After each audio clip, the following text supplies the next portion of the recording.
Welcome बच्चों आपका जो 12 जुलाई को फिज़िक्स का टेस्ट हुआ है तो आज हम उसका जो है डिस्कशन करेंगे। और इस 12 जुलाई के फिज़िक्स टेस्ट में जो टॉपिक था वो था electric field intensity, uniform electric field, trajectory of charge particle under the uniform electric field. और ये 70 मार्क्स का आपका पेपर था एकेडमिक लेवल पर। और सबसे पहले हम लोग डिस्कस करते हैं इसका सेक्शन ए। तो सेक्शन ए में आपके पास में क्वेश्चन नंबर 1 है, क्वेश्चन नंबर 1। और इस क्वेश्चन नंबर 1 के कितने पार्ट्स हैं? ए वाला पार्ट है, बी है, सी है, डी है, ई है और एफ है। ये टोटल आपके 6 पार्ट्स हैं। तो आप अपनी स्क्रीन पर सेक्शन ए का पहला क्वेश्चन देखिए। क्या लिखा है क्वेश्चन में? At 2 different positions under non uniform electric field intensities are E1 and E2 then. पहला ऑप्शन है E1 और E2 बराबर होंगे, दूसरा ऑप्शन है E1 E2 से बड़ा होगा, तीसरा ऑप्शन है E1 E2 से छोटा होगा और फोर्थ ऑप्शन है कि E1 और E2 बराबर नहीं होंगे। तो ये जो फर्स्ट क्वेश्चन है बच्चों, इसमें ए जो है इसका फर्स्ट का ए पार्ट, इसमें आप देखिए क्वेश्चन में दिया गया है नॉन यूनिफॉर्म इलेक्ट्रिक फील्ड। और नॉन यूनिफॉर्म इलेक्ट्रिक फील्ड जो होती है वो पोजीशन पर डिपेंड करती है, पोजीशन डिपेंडेंट होती है, पोजीशन पर निर्भर करती है। और यहाँ पर लिखा गया कि अलग अलग पोजीशन पर नॉन यूनिफॉर्म इलेक्ट्रिक फील्ड में एक कोई पोजीशन रही है और वहाँ पे इलेक्ट्रिक फील्ड इंटेंसिटी E1 है और किसी दूसरी पोजीशन पर इलेक्ट्रिक फील्ड इंटेंसिटी E2 है। तो अगर पोजीशन अलग अलग तो इलेक्ट्रिक फील्ड इंटेंसिटी भी अलग अलग। इसलिए हम कह सकते हैं कि E1 और E2 आपस में बराबर नहीं होंगे। ये तो कंफर्म हो गया कि E1 और E2 आपस में बराबर नहीं होंगे।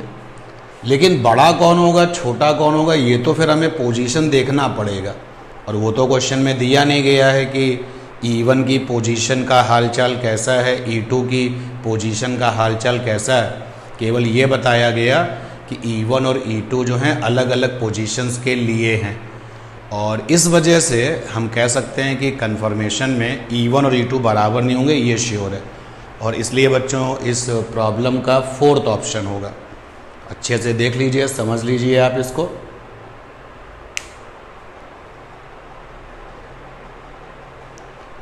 अब हम चलते हैं इसी का बी वाला पार्ट। अपनी स्क्रीन पर बी नंबर क्वेश्चन देखिए, फर्स्ट का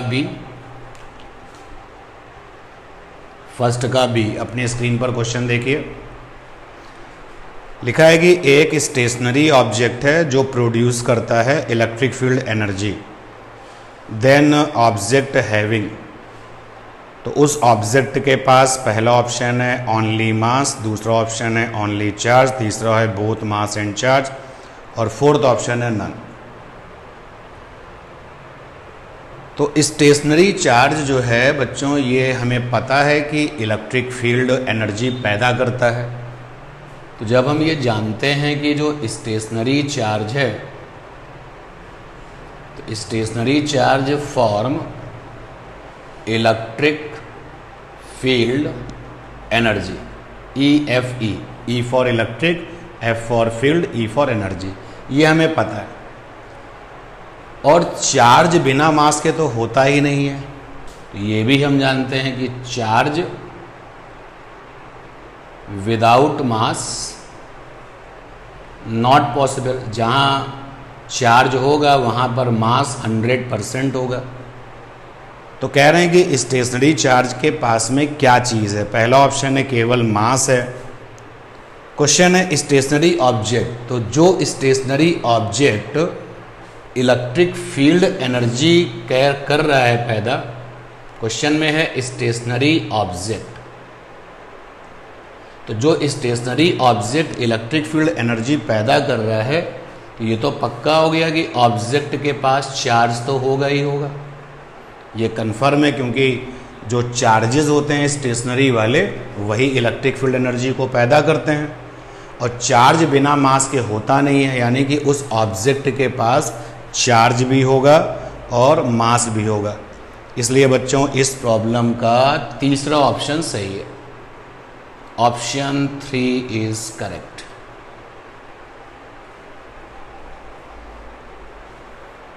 इसके बाद में आप अपनी स्क्रीन पर फर्स्ट का सी वाला क्वेश्चन देखिए। फर्स्ट का सी क्या है क्वेश्चन, पढ़ लीजिए। फर्स्ट का C, dimension of electric field intensity will be, first option दिया गया, सेकंड ऑप्शन दिया गया, थर्ड ऑप्शन दिया गया, फोर्थ ऑप्शन दिया गया। तो बच्चों ये लर्निंग बेस्ड क्वेश्चन है, अदरवाइज आप निकाल भी सकते हो कि इलेक्ट्रिक फील्ड इंटेंसिटी को हम लोग ई से लिखते हैं और ये होता है फोर्स अपॉन टेस्ट चार्ज। तो फोर्स की डायमेंशन होती है mlt-2 और चार्ज की डायमेंशन होती है at। तो ये आ जाएगा m1 l1 a-1 t-3। तो ये आ गई इलेक्ट्रिक फील्ड इंटेंसिटी की डायमेंशन। तो अगर हम चारों ऑप्शन देखें तो सेकंड वाला जो ऑप्शन है वो राइट आंसर है, option second will be right answer.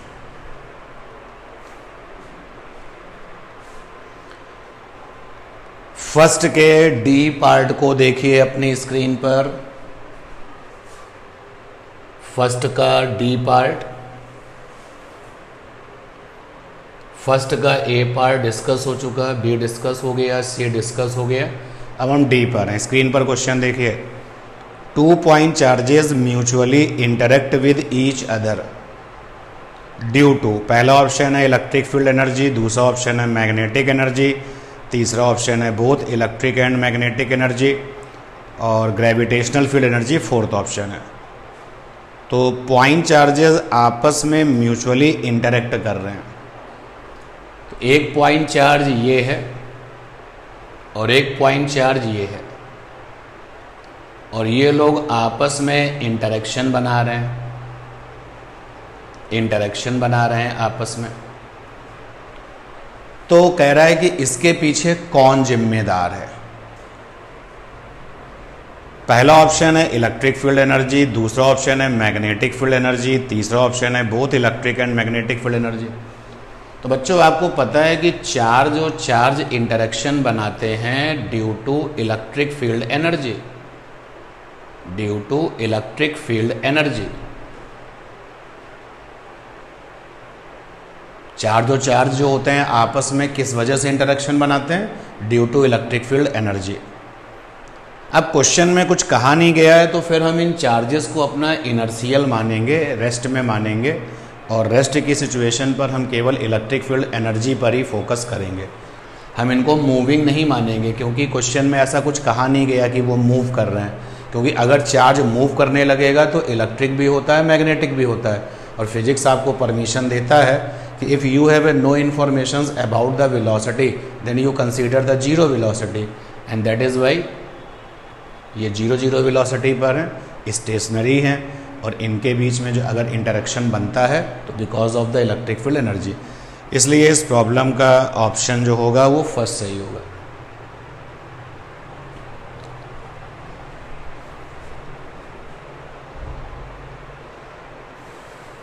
इसी सेक्शन का ई वाला क्वेश्चन देखिए अपनी स्क्रीन पर।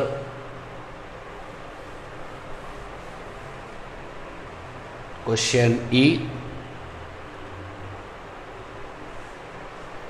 क्या है, in a uniform electric field force on placing charge is 20 newton. When the charge displaced to new position then force is F. तो then F greater than 20 newton, greater than 20 newton, sorry less than 20 newton second option है, is equal to 20 newton, और फिर है greater than or is equal to 20 newton. तो uniform बच्चों electric field है, uniform electric field. तो uniform electric field में अगर कोई प्लेसिंग चार्ज है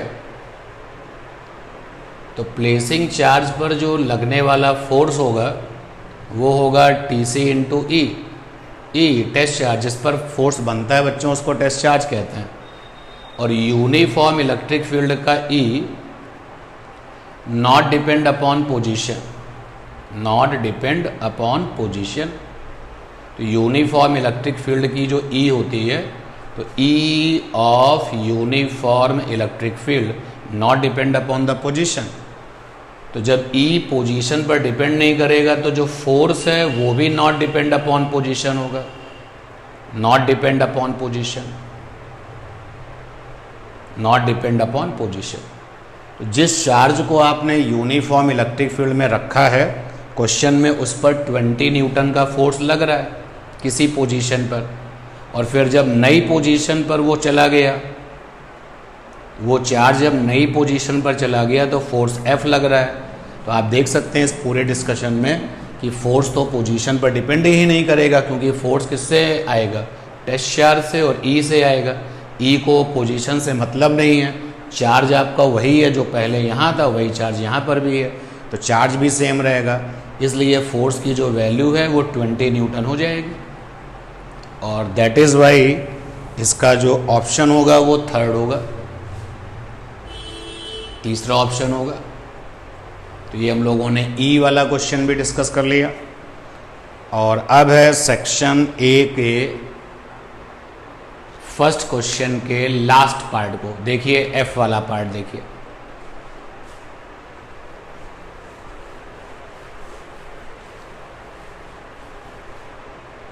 F वाला पार्ट देखिए, पढ़िए, स्क्रीन पर क्वेश्चन है आपकी।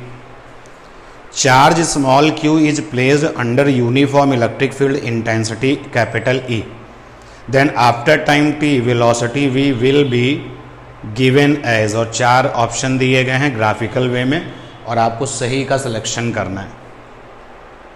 तो एक चार्ज है q जो कि यूनिफॉर्म इलेक्ट्रिक फील्ड में प्लेस किया गया, रखा गया है। तो ये यूनिफॉर्म इलेक्ट्रिक फील्ड की हमने पिक्चर बना ली और इसमें एक चार्ज Q है जो कि प्लेस किया गया। तो इस चार्ज पर फोर्स बनेगा, तो फोर्स ऑन चार्ज कितना होगा, force on charge F is equal to, तो वो हो जाएगा Q into E for electric field intensity, question में E दी गई है। इस फोर्स से इस चार्ज पर एसेलरेशन पैदा होगा, त्वरण पैदा होगा। तो acceleration A is equal to हो जाएगा फोर्स अपॉन मास, ये हो जाएगा QE/m। बच्चों इस एसेलरेशन से चार्ज पार्टिकल वेलोसिटी में आ जाएगा। तो वेलोसिटी, क्योंकि ये एसेलरेशन यूनिफॉर्म इलेक्ट्रिक फील्ड का कैसा होता है, कांस्टेंट, और इसलिए हम इक्वेशंस ऑफ मोशन यूज़ कर सकते हैं। तो यहाँ पे हो जाएगा v is equal to u plus AT। तो v is equal to u initial velocity है, 0 ली जाएगी, दिया ही नहीं गया कुछ, प्लेस किया गया, इसका मतलब 0 ही था, और यहाँ पे आ जाएगा t। तो अब आप देखिए जो रिज़ल्ट आया है QE/m इंटू में t। बच्चों ये चीज़ तो कांस्टेंट है, ये तो बदल नहीं रही। तो यहाँ पे वेलोसिटी का v और टाइम का t आपस में प्रोपोर्शनल हो जाएंगे, और जब दो लोग आपस में प्रोपोर्शनल हो जाएंगे तो जो ग्राफ बनाएंगे वो सीधी लाइन आती है पासिंग थ्रू द ओरिजिन। और इसलिए इस प्रॉब्लम का जो ऑप्शन है वो पहला ऑप्शन सही है। तो सेक्शन A हम लोगों ने कंप्लीट कर लिया है, ऑल द प्रॉब्लम्स। अब चलते हैं सेक्शन B में। सेक्शन B, वहाँ पर भी क्वेश्चन नंबर 2 है, और इस 2 के पार्ट्स हैं, A पार्ट है, B पार्ट है, C है, D है, E है, F है।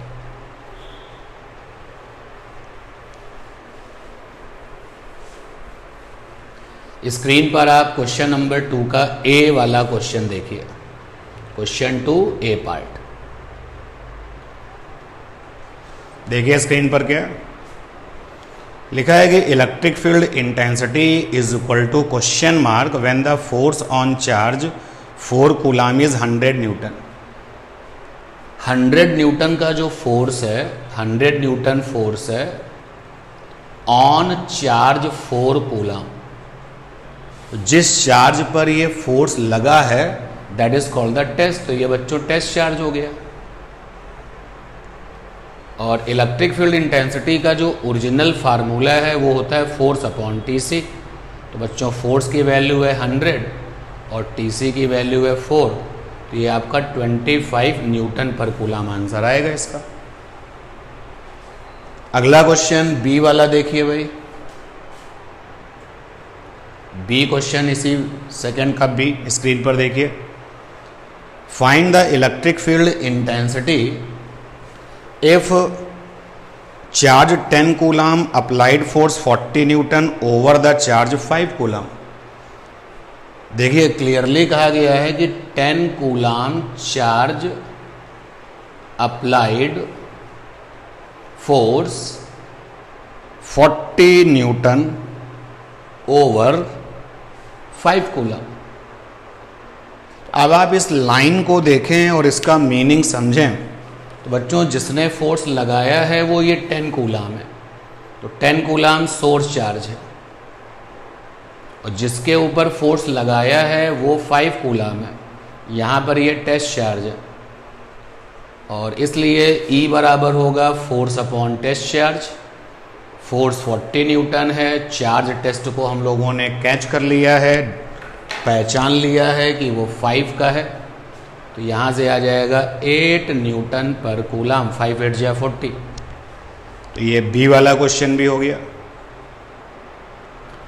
सी वाले क्वेश्चन को देखिए अपनी स्क्रीन पर। सेकंड केस सी को देखिए अपनी स्क्रीन पर। Charge 6 coulomb is placed at a distance 4 metre from charge 10 coulomb. तो एक क्वेश्चन में 10 कूलाम का चार्ज है और इससे 4 मीटर की दूरी पर एक चार्ज है जो कि 6 कूलाम का है, रखा हुआ है। Find electric field intensity at 6 coulomb charge. तो बच्चों E हमें निकालना है एट 6 कूलाम चार्ज। E एक प्रकार का क्या है, फोर्स होता है और जिस चार्ज पर ये लग रहा है that is called the test charge. तो यहाँ पर आप देखिए इस लाइन से पता चल गया कि जो 6 कूलाम चार्ज है वो टेस्ट है क्योंकि इसके ऊपर E लगेगा। E एक तरीके का फोर्स है और ये बच्चों हो गया सोर्स चार्ज 10 कूलाम। और E निकालने का एक तरीका तो ये है फोर्स अपॉन टीसी, ऐसे भी निकाल सकते हो। और बच्चों एक तरीका ये है 1/4 pi epsilon naught source charge by are square. SC माने सोर्स चार्ज। तो E is equal to 9 into 10 की पावर 9। सोर्स चार्ज यहाँ पर लॉजिकल तरीके से पकड़ा गया है 10 है और R की वैल्यू 4 का स्क्वायर। तो ये आ जाएगा 9/16 इंटू 10 की पावर 10 न्यूटन पर कूलाम। तो सी वाला क्वेश्चन भी टेस्ट चार्ज और सोर्स चार्ज का जो डिटेक्शन होता है, जो पहचानने के तरीके होते हैं, उस पर बेस्ड है। वो गलत हो जाएगा तो फिर सब गलत हो जाएगा। चलते हैं अब आगे डी वाले क्वेश्चन की तरफ। सेकंड का डी स्क्रीन पर देखिए। D for point charge right all possible formula for electric field intensity. Point charge के लिए जितने भी फार्मूले इलेक्ट्रिक फील्ड इंटेंसिटी को लेकर के होते हैं वो सारे के सारे लिखने। तो एक तो फार्मूला सबके लिए है F/TC, चाहे पॉइंट चार्ज हो या कोई और चार्ज हो, कॉन्टिन्यूअस हो। और इसी से बच्चों एक फार्मूला मिला करता था 1/4 pi epsilon naught source charge by are square. तो ये वाला फार्मूला पॉइंट चार्ज के लिए है और ये वाला फार्मूला तो सभी के लिए है, फॉर ऑल। तो हमें केवल राइटिंग करनी थी, हमें केवल लिखना था, क्वेश्चन में डिराइव नहीं करना है। तो लिख दिया गया, आंसर आपका ये रहेगा। डी के बाद चलते हैं ई वाले क्वेश्चन पर। अपनी स्क्रीन पर देखिए ई क्वेश्चन को।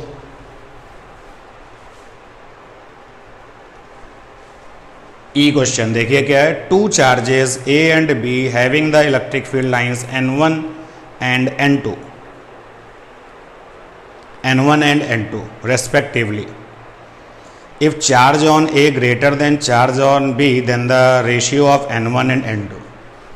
क्वेश्चन में बच्चों एक चार्ज A है और इस A के पास लाइंस जो हैं इलेक्ट्रिक फील्ड की वो N1 है, और एक चार्ज B है और उसके पास लाइन जो है वो N2 है। और क्वेश्चन में लिखा गया है कि A पर जो चार्ज है, चार्ज A का ग्रेटर देन है चार्ज B का। तो हमसे N1/N2 पूछा गया है रेशियो फॉर्म में। तो बच्चों आपका कॉन्सेप्ट है कि चार्ज जो होता है वो प्रोपोर्शनल टू लाइंस होता है। चार्ज को अगर आप Q से लिखें और लाइंस को N से लिखें तो Q प्रोपोर्शनल टू L होता है।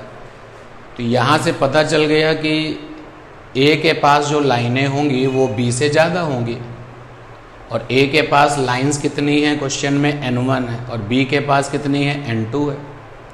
अब यहाँ पे N1/N2, तो N1 आपका बड़ा है और N2 आपका छोटा है, तो बड़ा अपॉन छोटा ग्रेटर देन 1 आता है, इसलिए N1/N2 का जो रेशियो है that will be greater than 1। इसके बाद देखिए क्वेश्चन F, E का F क्या है। F वाले क्वेश्चन में स्क्रीन पर देखिए,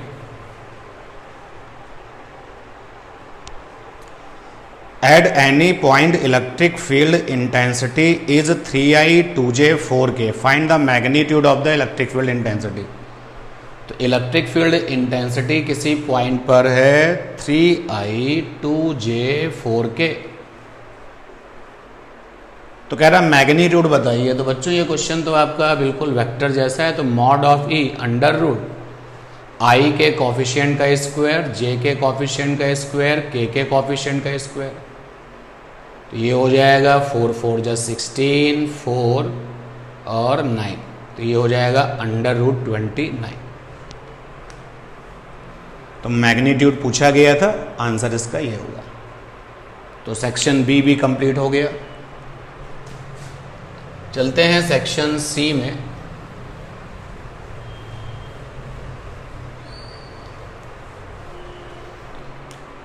और सेक्शन सी में हमारे पास है क्वेश्चन नंबर 3। उसमें ए पार्ट है, बी है, सी है और डी है।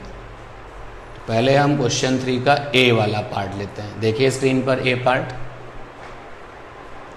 Draw the geometry of uniform electric field. तो यूनिफॉर्म इलेक्ट्रिक फील्ड की बच्चों फोटो बनानी है, ज्योमेट्री बनानी है। तो पहले हम बनाएं, इसके पहले ज़रा बात कर लेते हैं कि ज्योमेट्री होती कैसी है। तो parallel, equidistant, comma, specific, directed lines, ये है यूनिफॉर्म इलेक्ट्रिक फील्ड की फोटो की खास बातें। यानी अगर आपने एक स्पेसिफिक डायरेक्शन में कोई लाइन बनाई है तो कुछ दूरी पर दूसरी लाइन है, मान लेते हैं ये दूरी ए है, तो अगली जो लाइन बनेगी वो भी ए पर ही बनेगी। तो सिंपली हमें ज्योमेट्री बनाने को कहा गया है। ये रहा यूनिफॉर्म इलेक्ट्रिक फील्ड की ज्योमेट्री। और ज्योमेट्री के साथ साथ आप ये भी लिख सकते हैं कि in uniform electric field geometry जो लाइंस होती हैं, दीज लाइंस आर पैरेलल, आपस में पैरेलल होती हैं, इक्विडिस्टेंट होती हैं, यानी कि आपकी जो डिस्टेंस बिटवीन द लाइंस होती है वो कांस्टेंट होती है, और डायरेक्शन में स्पेसिफिक होती हैं। इसके बाद आप अपनी स्क्रीन पर बी वाला क्वेश्चन देखें। बी क्वेश्चन डायग्राम दिया हुआ है आपको। For given figure find the ratio of charges Q1 Q2, also right the nature of charges. तो जो डायग्राम दिया हुआ है ये Q1 है और ये Q2 है। लाइंस दी जा रही हैं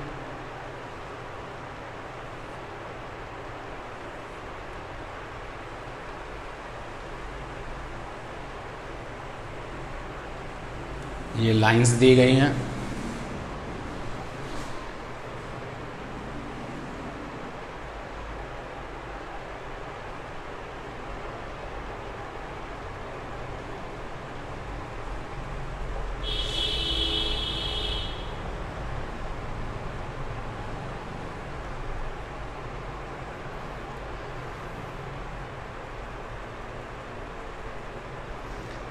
तो हमें Q1 और Q2 का रेशियो देना है और नेचर ऑफ चार्ज भी पहचानना है।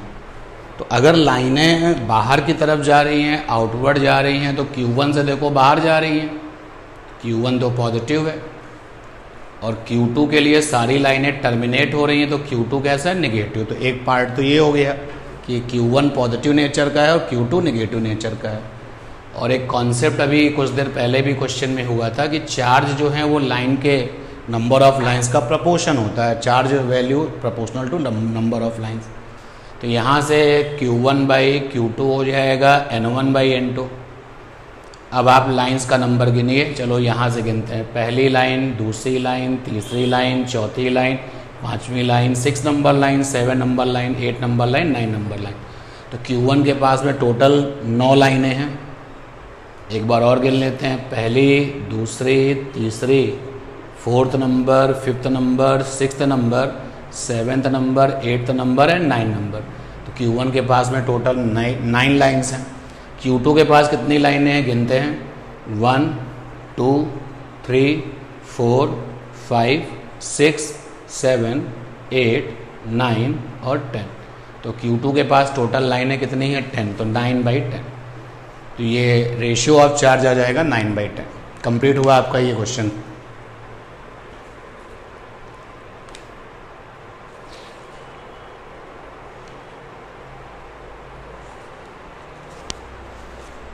सी वाला क्वेश्चन देखिए बच्चों।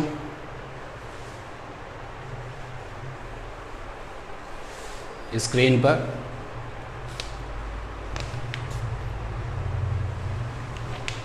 कि give the short notes on the uniform electric field. तो इलेक्ट्रिक फील्ड को लेकर के एक शॉर्ट नोट्स लिखना है। तो इसके लिए आपको सी योर नोट्स, तो आपको जो अपने नोट्स हमने बनवाए हैं उस कॉपी को देखना है और इस क्वेश्चन का आंसर देना है। अब इसी के बाद जो है फिर डी वाला क्वेश्चन है 3 का, जरा स्क्रीन पर देखिए आप। Draw the graph between uniform electric field intensity E and the position R। तो uniform electric field intensity E है और पोजीशन R है, इनके बीच में हमें ग्राफ बनाना है। तो यहाँ पे आ गया पोजीशन और ये आ गया E। तो आपको तो ये पता है कि uniform electric field not depend upon position, not depend upon position. तो यूनिफॉर्म इलेक्ट्रिक फील्ड को तो पोजीशन से लेना देना ही नहीं है, तो ग्राफ कैसा होगा। तो भाई कई बार आपको कॉन्सेप्ट बताया है कि अगर y ने कहा, y कहता है कि नॉट डिपेंड अपॉन x, अगर y ये कहता है कि उसको x से मतलब नहीं है, तो x और y का ग्राफ ऐसा होता है। और अगर x ने कहा कि y से मतलब नहीं है, x कहता है कि नॉट डिपेंड अपॉन y,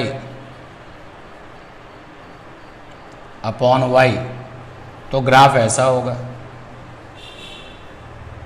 कई बार आपको ये कंसेप्ट बेसिक सा सिखाया है, यानी जिससे मतलब नहीं लाइन हमेशा उसी के पैरेलल। जब x से मतलब नहीं तो लाइन x के पैरेलल, और जब y से मतलब नहीं तो लाइन y के पैरेलल। यहाँ पर E ने कहा कि हमको पोजीशन से मतलब नहीं, तो जो लाइन होगी वो पोजीशन यानी R के क्या होगी, पैरेलल। ये ग्राफ आपका इस क्वेश्चन का बनेगा। तो सेक्शन सी कंप्लीट हो गया हम लोगों का। चलते हैं सेक्शन सी के बाद सेक्शन डी में। और सेक्शन डी में आपके पास में कई सारे क्वेश्चन हैं सेक्शन डी के। तो सबसे पहला जो क्वेश्चन है वो 4th वाला है, और आपको 4th का ए वाला क्वेश्चन देखना है अपनी स्क्रीन पर। देखिए क्वेश्चन अपनी स्क्रीन पर। तो स्क्रीन पर आप फोर्थ का ए क्वेश्चन देख रहे हैं तो आपको दिखाई दे रहा है कि 2 पॉइंट चार्जेस प्लस में 5 10 की पावर माइनस का 19 कूलाम एंड प्लस 10 10 की power minus 19 coulomb are separated by a distance of 1 metre at which point on the line joining them is electric field 0। तो इस वाले क्वेश्चन में आपके पास में दो चार्जेस हैं, दोनों ही प्लस हैं। पहला वाला है 5 × 10 की पावर माइनस 19 कूलम और दूसरा है 10 × 10 की पावर माइनस का 19 कूलम, और ये 1 मीटर की डिस्टेंस पर भी है। तो हमने मान लिया कि इस चार्ज का नाम B है, इसका नाम A है। कह रहा है कि वो जगह कहाँ होगी जहाँ पर इलेक्ट्रिक फील्ड इंटेंसिटी 0 होगी। तो बच्चों हम लोगों ने कॉन्सेप्ट सीखा है, मैं इस क्वेश्चन से उस कॉन्सेप्ट का रिवीजन कराता हूँ कि for 2 like charges at finite distance neutral point take place between them closer to छोटा charge small value charge. Neutral point ही बच्चों वो जगह होती है जहां पर नेट फोर्स 0 होता है। Neutral point is place where net force 0, और अगर फोर्स 0 तो E भी 0 होगा, नेट E 0। भाई वहां पे दो चार्जेस है ना, तो दोनों लोग मिलकर के फोर्स लगाएंगे तो नेट फोर्स होगा, और दोनों लोग मिल करके इलेक्ट्रिक फील्ड इंटेंसिटी देंगे तो नेट इलेक्ट्रिक फील्ड होगी। ये कॉन्सेप्ट हम जानते हैं कि अगर दो लाइक चार्जेस हैं और वो निश्चित दूरी पर रखे हुए हैं तो न्यूट्रल पॉइंट नाम की जगह उनके बीच में ही पाई जाती है और छोटे चार्ज के पास होती है। तो यहाँ पर आप देखिए ये चार्ज छोटा है और ये चार्ज बड़ा है, तो न्यूट्रल पॉइंट कहाँ होता है? छोटे के पास होता है। तो ये वो न्यूट्रल पॉइंट जगह है जहाँ पे नेट फोर्स भी 0 होता है और नेट इलेक्ट्रिक फील्ड भी 0 होती है। तो अगर हम यहाँ पे टेस्ट चार्ज सोच लें और ये x दूरी पर है मान लेते हैं यहाँ से, तो ये वाला चार्ज जो कि प्लस में है, और अपना जो थिंकिंग से टेस्ट चार्ज आता है वो हमेशा प्लस ही माना जाता है, तो ये वाला चार्ज इस वाले टेस्ट चार्ज को धक्का देगा। जो डायरेक्शन फोर्स की वही डायरेक्शन इलेक्ट्रिक फील्ड की। मान लेते हैं इस इलेक्ट्रिक फील्ड का नाम EA है, और जो ये चार्ज है ये भी प्लस में ही है। ये क्या करेगा? ये भी इस टेस्ट चार्ज को धक्का देगा। जो डायरेक्शन फोर्स की वही इलेक्ट्रिक फील्ड की EB, और ये दूरी हो जाएगी 1 - x। तो अगर नेट वैल्यू 0 है तो नेट वैल्यू 0 कब होगी? जब दोनों EA और EB डायरेक्शन में उल्टे हों, अपोजिट हों और वैल्यू में सेम हो। तो ऑलरेडी डायरेक्शन में तो अपोजिट हैं, तो वैल्यू में सेम बना दीजिए। तो ये हो जाएगा EA बराबर EB। EA में आएगा 1/4πε0 A का चार्ज, तो A का चार्ज है 5 × 10 की पावर माइनस 19, और नीचे x² EB में आएगा 1/4πε0 B का चार्ज 10 × 10 की पावर माइनस का 19, और नीचे 1 - x का होल स्क्वायर। जो कैंसिल हो रहे हैं उनको हटा दीजिए।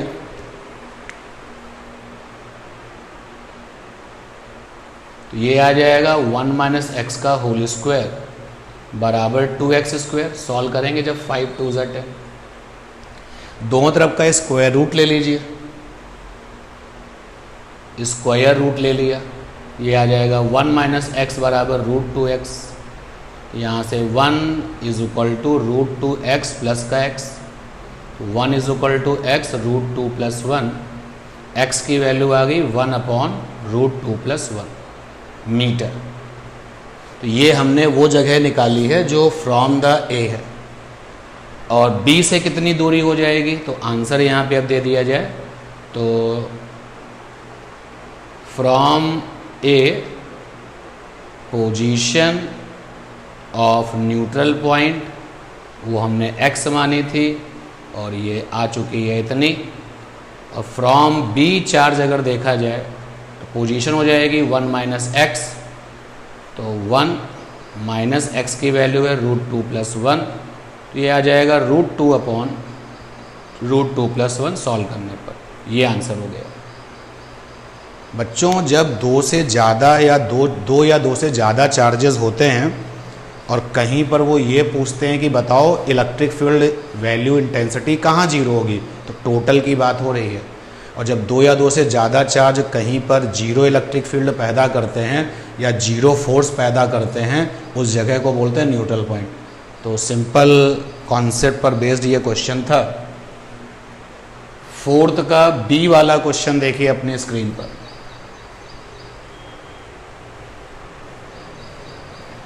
फोर्थ का बी क्वेश्चन देखिए स्क्रीन पर, पढ़िए क्या है। What will be the intensity of an electric field in which an electron experiences an electric force equal to its weight?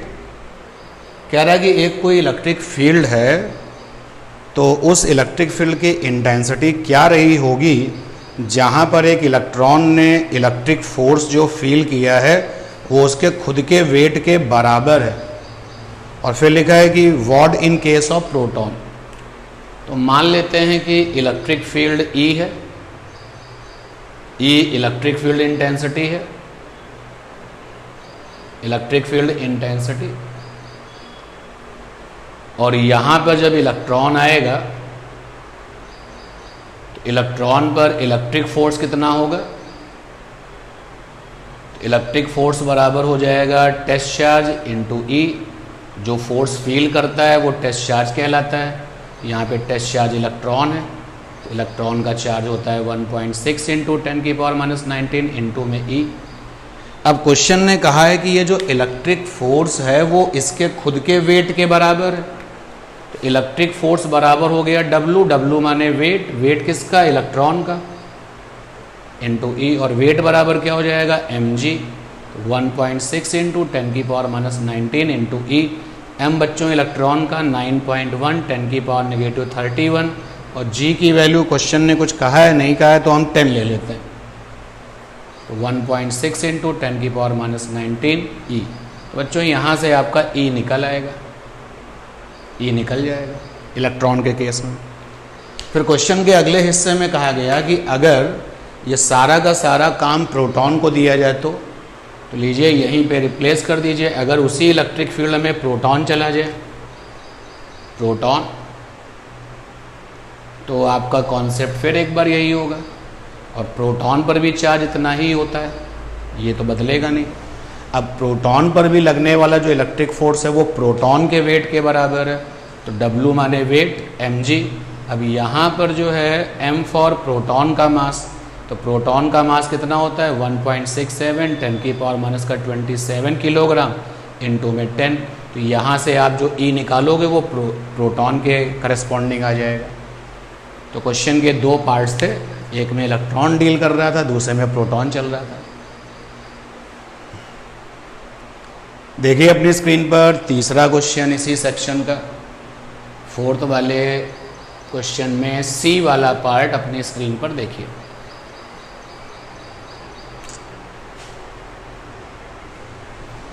एक body having an excess of 10⁶ electrons is placed in a electric field of 1000 newton per coulomb.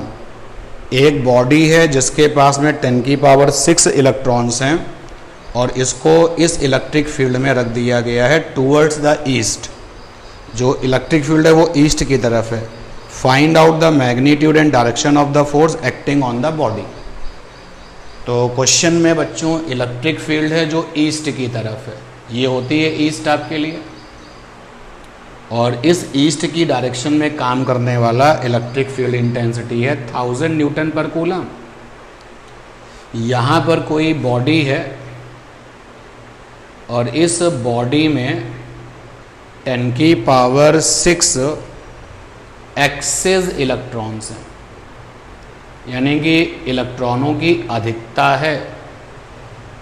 तो इलेक्ट्रॉनों की अधिकता मतलब charge negative, तो body पर charge कितना होगा, तो चार्ज Q माने तो Ni, n माने इलेक्ट्रॉनों की अधिकता या कभी कभी इलेक्ट्रॉनों की कमी, बट इस क्वेश्चन में इलेक्ट्रॉन की अधिकता है तो वो 10 की पावर 6 है।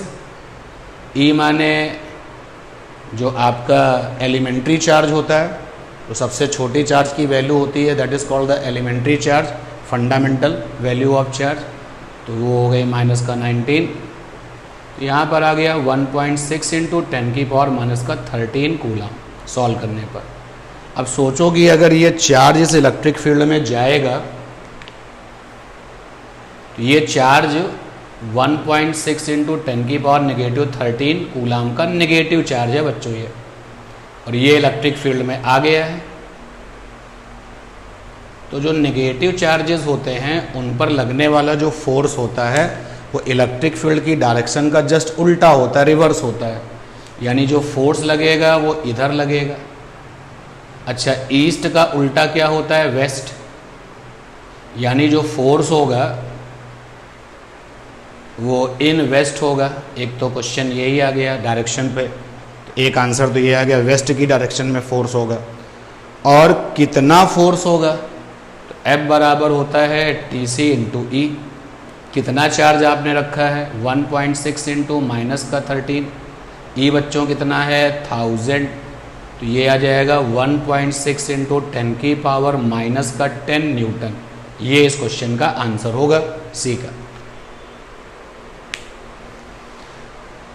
पहुंच चुके हैं हम लोग इस सेक्शन के डी वाले क्वेश्चन में। देखिए अपने स्क्रीन पर डी वाला question.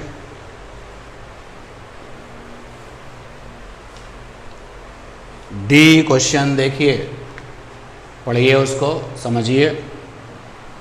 Calculate the intensity of the electric field due to a helium nucleus at a distance of 1 angstrom from the nucleus. Helium का न्यूक्लियस है, ये हीलियम न्यूक्लियस है 2He4। हीलियम न्यूक्लियस मतलब 2He4।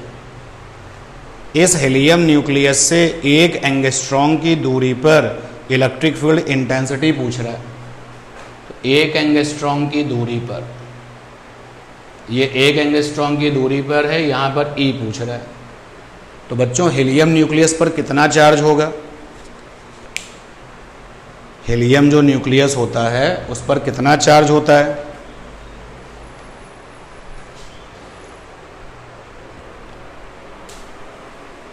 तो helium nucleus पर जो charge होता है दैट इज प्लस 3.2 इंटू 10 की पावर माइनस का 19। इतना चार्ज होता है बच्चों। तो लीजिए, आपको इनडायरेक्टली चार्ज दिया है, चार्ज से कुछ दूरी पर इलेक्ट्रिक फील्ड चाहिए। फंडा होता है 1/4 pi epsilon naught source charge by are square. 9 into 10 की पावर 9 सोर्स चार्ज क्या है? हीलियम न्यूक्लियस का चार्ज ही सोर्स चार्ज है। 3.2 10 की पावर माइनस का 19। आर यहाँ पर 1 एंगस्ट्रॉन्ग है, तो 1 एंगस्ट्रॉन्ग के मीटर बनाओगे तो -10 आएगा, तो 10 की पावर -10 का स्क्वायर। तो अब आप इसको सॉल्व कर लेंगे, ये आ जाएगा 9 इंटू 3.2 10 की पावर -10, इधर आ जाएगा 10 की पावर -20। और बच्चों अब इसको आप सॉल्व कर लेना, SI में कैलकुलेशन की गई है, तो आंसर आ जाएगा न्यूटन अपॉन कूलम। डी के बाद आ गए हैं हम लोग क्वेश्चन नंबर ई पर। अपने स्क्रीन पर देखिए क्वेश्चन ई।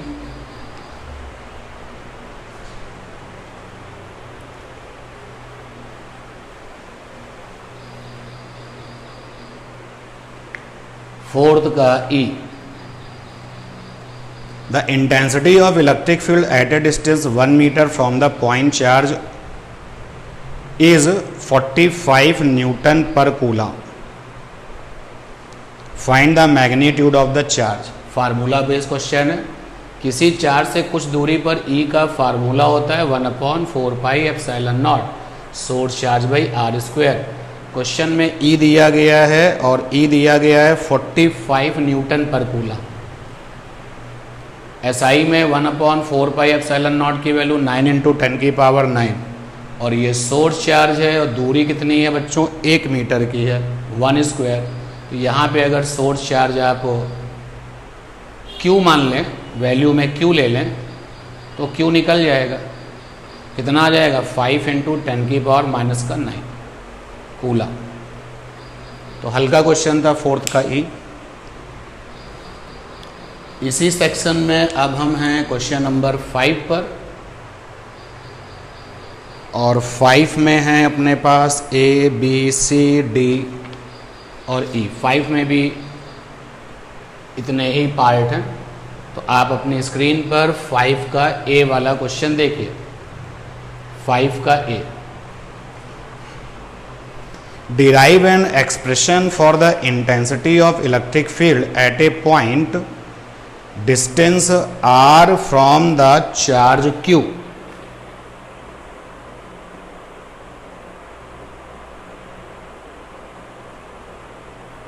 तो डेरिवेशन करना है बच्चों कि एक q चार्ज है और q चार्ज से r दूरी पर जो इलेक्ट्रिक फील्ड इंटेंसिटी होती है उसके फार्मूले का डेरिवेशन करना है। तो बच्चों अगर यहाँ पर आपको इलेक्ट्रिक फील्ड चाहिए तो यहाँ टेस्ट चार्ज रखना पड़ेगा।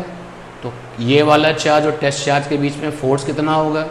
1/4 pi epsilon naught Q1 Q2 by r², ये होगा फार्मूला। और ये हम लोगों ने कूलाम्स लॉ से लिख दिया। अब E बराबर होता है force upon test charge, 1 test charge, force की वैल्यू होगी 1/4 pi epsilon naught Q into test charge by r²।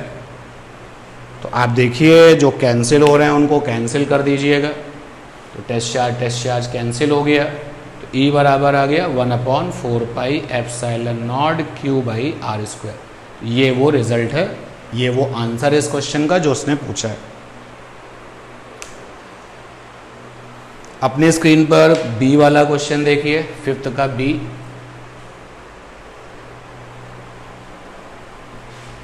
Five का बी नंबर क्वेश्चन देखिए भाई, पढ़िए क्या है। Draw a diagram to show the line of force in a plane containing 2 equal point charges of the opposite sign separated by a small distance.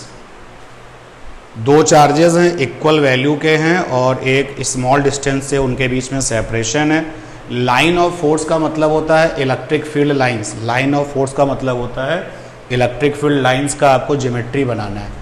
और क्योंकि ये केवल और केवल क्वेश्चन ज्योमेट्री पे ही मांग रहा है, ज्योमेट्री बेस है, तो ज्योमेट्री एकदम परफेक्ट होनी चाहिए, रफ नहीं होनी चाहिए, तभी नंबर मिलेंगे जब आप ज्योमेट्री एकदम परफेक्ट बनाएंगे। तो 2 पॉइंट चार्ज हैं, इक्वल वैल्यू के हैं। तो लीजिए मैंने इसको भी ले लिया Q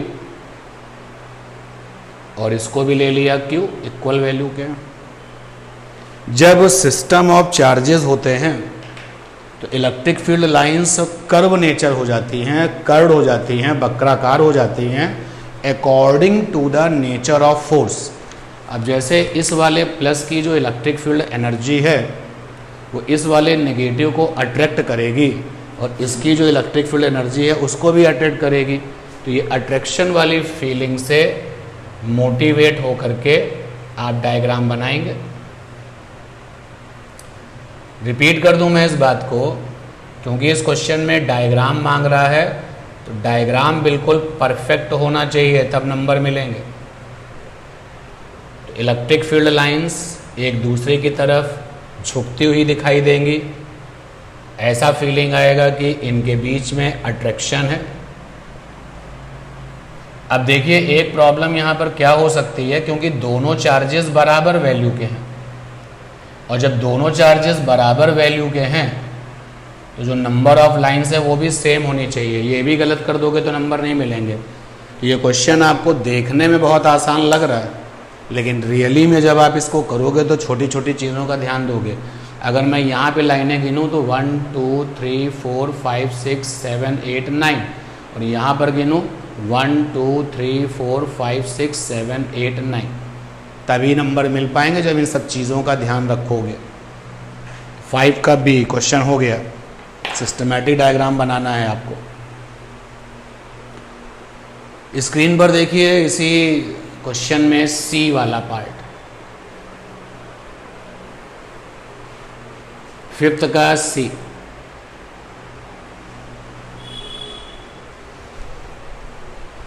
Electron of mass me initially at rest moves through a certain distance in a uniform field E in time t1 A proton of mass mp also initially at rest takes time t2 to move through an equal distance in this uniform electric field neglecting the effect of gravity. Gravity की बातें नहीं करनी है, T2/T1 चाहिए, ratio चाहिए T2/T1। इस पूरे question में हमारे पास में यूनिफॉर्म इलेक्ट्रिक फील्ड है। यूनिफॉर्म इलेक्ट्रिक फील्ड की जो इंटेंसिटी है वो E है। Uniform electric field, uniform, U for uniform, E for electric, F for field. Uniform electric field की जो इंटेंसिटी है वो E दी गई है क्वेश्चन में। इस इलेक्ट्रिक फील्ड में एक इलेक्ट्रॉन है जो कि सर्टेन डिस्टेंस T1 समय के लिए चलता है। तो आपको पता है कि यूनिफॉर्म इलेक्ट्रिक फील्ड में किसी चार्ज पर फोर्स कितना होता है। तो पहले इलेक्ट्रॉन की बात कर लेते हैं। तो फोर्स कितना होगा इलेक्ट्रॉन पर, Q इंटू ई। Q माने चार्ज, तो इलेक्ट्रॉन का चार्ज होता है 1.6 इंटू 10⁻⁻⁹ कूलम, और इस वैल्यू को हम E से लिखते हैं। और E फॉर E, एक्सेलरेशन कितना होगा, फोर्स अपॉन मास। तो फोर्स हो गया EE, नीचे इलेक्ट्रॉन का मास ME। अब इस एक्सेलरेशन से ये इलेक्ट्रॉन कोई दूरी चलता है T1 समय में, क्वेश्चन ने कहा है। तो चूंकि समय की बात हो रही है, डिस्प्लेसमेंट की बात हो रही है और एक्सेलरेशन कांस्टेंट है, तो S बराबर ut plus half at square. S माने S, U for 0, half A for EE/ME, साथ में T1 स्क्वायर। तो यहाँ से इलेक्ट्रॉन की चली गई डिस्प्लेसमेंट वैल्यू, दूरी आ चुकी है T1 स्क्वायर। ये आ गया इक्वेशन। फिर कहता है कि यही सारा काम प्रोटॉन के साथ हुआ है। अब अगर हम इस फील्ड में प्रोटॉन को ले जाएंगे तो प्रोटॉन पर भी फोर्स लगेगा Q इंटू ई, और प्रोटॉन का भी चार्ज इतना ही होगा। तो डिफरेंस किस बात का होगा, डायरेक्शन का। प्रोटॉन पॉजिटिव है तो वो फील्ड के साथ चलेगा, इलेक्ट्रॉन नेगेटिव तो फील्ड से अपोजिट चलेगा। और एक्सेलरेशन कितना आएगा प्रोटॉन पर, तो force upon mass, EE upon proton का मास।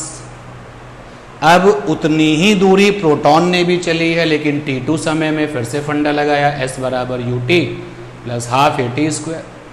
S फॉर सेम चल रहा है 0, A for acceleration, EE/MP, T2 square. Question में वो समय T2 है, तो यहाँ पे S आ गया हाफ EE/MP T2 स्क्वायर। ये बात क्वेश्चन ने कही थी कि जितनी इलेक्ट्रॉन ने डिस्टेंस ट्रेवल की है, डिस्प्लेसमेंट कवर किया है, उतना ही प्रोटॉन ने भी ट्रेवल किया हुआ है। दोनों इक्वेशंस को बराबर कर दिया जाए, क्योंकि दोनों के S और S इक्वल हैं। तो जब बराबर करेंगे तो क्या आएगा, हाफ EE/ME, ये ME था, T1 स्क्वायर, और ये हाफ EE/MP T2 स्क्वायर। तो हाफ से हाफ कैंसिल, ये कैंसिल, ये आ गया MP T1 स्क्वायर और ME T2 स्क्वायर। और हमसे T2/T1 का रेशियो पूछा गया है। तो T2/T1 का रेशियो पूछा गया है, तो यहाँ से आ जाएगा MP upon ME T2 square upon T1 square, दोनों तरफ का स्क्वायर रूट ले लो। तो MP अपॉन ME बराबर T2/T1। सॉल्व हो गया। इसी C के साथ, यानी कि इस क्वेश्चन नंबर 5 के C में एक क्वेश्चन और है जो तुम्हारी चॉइस में है, तो ज़रा उस चॉइस वाले क्वेश्चन को भी देख लो। 5 के C में चॉइस वाला क्वेश्चन और के साथ जो लिखा हुआ है,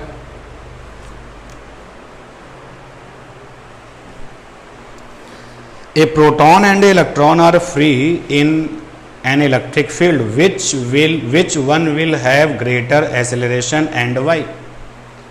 एक इलेक्ट्रॉन है और एक प्रोटॉन है जो कि इलेक्ट्रिक फील्ड में चलने के लिए फ्री हैं, तो किसके पास एक्सेलरेशन होगा।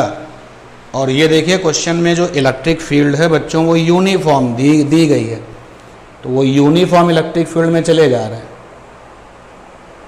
नॉन यूनिफॉर्म नहीं है, यूनिफॉर्म इलेक्ट्रिक फील्ड है। तो कह रहा किसके पास एक्सेलरेशन ज़्यादा होगा, तो अगर हम यूनिफॉर्म इलेक्ट्रिक फील्ड की ताकत यानी इंटेंसिटी ई मान लें, तो इलेक्ट्रॉन के पास जो फोर्स होगा वो हो जाएगा ई इंटू ई, और जो प्रोटॉन के पास में फोर्स होगा वो हो जाएगा ई इंटू ई, क्योंकि दोनों पे चार्ज तो सेम रहेगा। एक्सेलरेशन निकालेंगे तो ए इलेक्ट्रॉन का तो फोर्स अपॉन मास इलेक्ट्रॉन का, और ए प्रोटॉन का फोर्स अपॉन मास प्रोटॉन का। तो यहाँ पर आ जाएगा P फॉर प्रोटॉन। तो ज़रा दोनों को डिवाइड कर लें बच्चों, तो ए इलेक्ट्रॉन अपॉन में ए प्रोटॉन इज इक्वल टू आ जाएगा mp/me।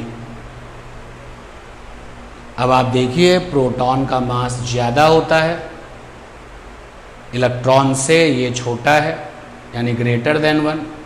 तो इलेक्ट्रॉन का एक्सेलरेशन प्रोटॉन से ज़्यादा होगा, क्योंकि क्वेश्चन ये 3 मार्क्स के लिए है। आपको थोड़ा सा अच्छे से एक्सप्लेन करते हुए क्वेश्चन को करना चाहिए, ये नहीं कि आप सिंगल लाइन में इसको निपटा दीजिए, ऐसा नहीं चलेगा। तो अब आते हैं 5th के डी में। देखिए अपनी स्क्रीन पर क्वेश्चन को, 5th का D.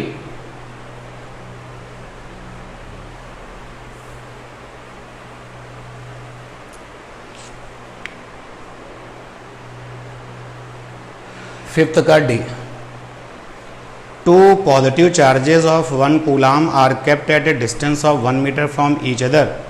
What will be the resultant electric field at the midpoint between them?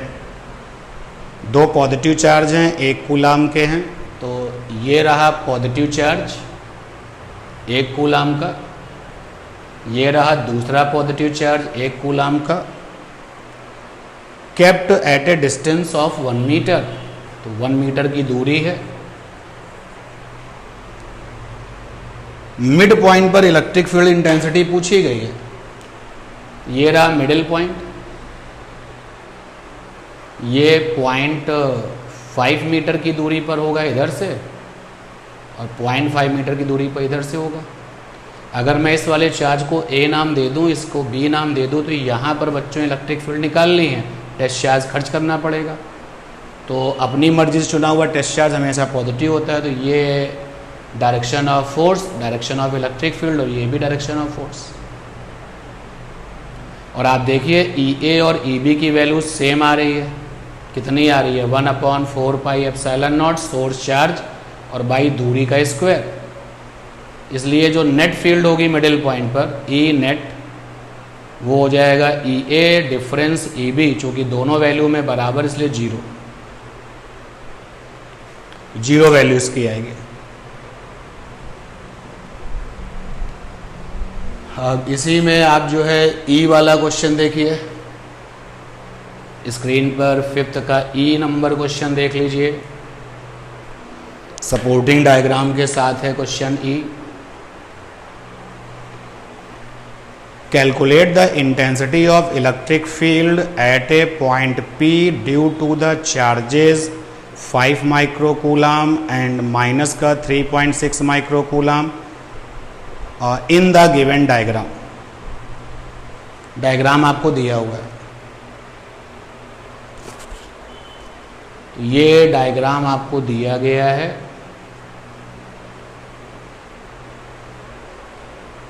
ये P पॉइंट है, यहाँ पर 5 माइक्रोकूलम चार्ज है, और यहाँ माइनस का 3.6 माइक्रोकूलम चार्ज है। ये वाली डिस्टेंस 8 सेंटीमीटर है,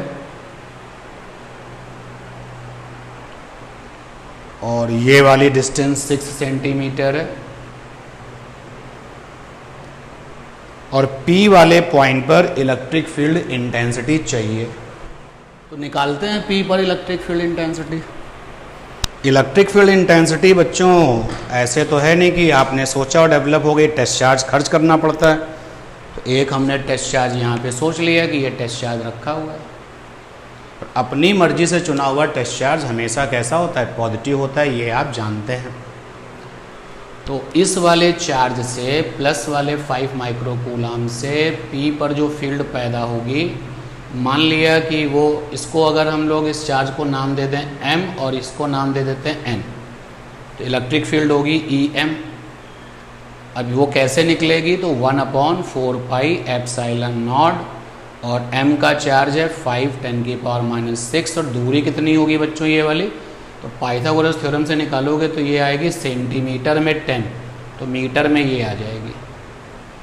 तो 10 × 10⁻⁻² स्क्वायर लगा दो ये, तो M की वजह से इलेक्ट्रिक फील्ड आ गई।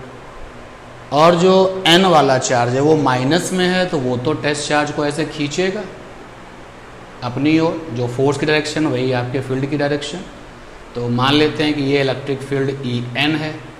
EN की वैल्यू कितनी आएगी, 1/4 पाई एप्सिलॉन नॉट, चार्ज कितना है 3.6 × 10⁻⁻⁶ माइक्रोकूलम से कूलम बना लिए, और नीचे दूरी है 6 × 10⁻⁻² का स्क्वायर। तो N भी आ गया और EM भी आ गया। अलग से एक छोटा सा डायग्राम यहाँ बना लें फॉर द सिंप्लिसिटी। तो ये P पॉइंट है, एक इलेक्ट्रिक फील्ड ये है EM, ये रही, इसको लेंगे सॉल्व करेंगे तो 9 × 10⁹, 5 × 10⁻⁻⁶, नीचे आएगा 100 और 10⁻⁻⁴। फर्दर इसको सॉल्व करेंगे तो ये आ जाएगा 45, और 3 इधर से आएगा 2, 45 × 10⁵। कैलकुलेशन चेक कर लेना। यहाँ नीचे जो है -2 पावर फ्री होगी, ऊपर से 3 पावर फ्री होगी, तो वो बना के 5 बना देगी, ठीक है। और ये एक इलेक्ट्रिक फील्ड है EM,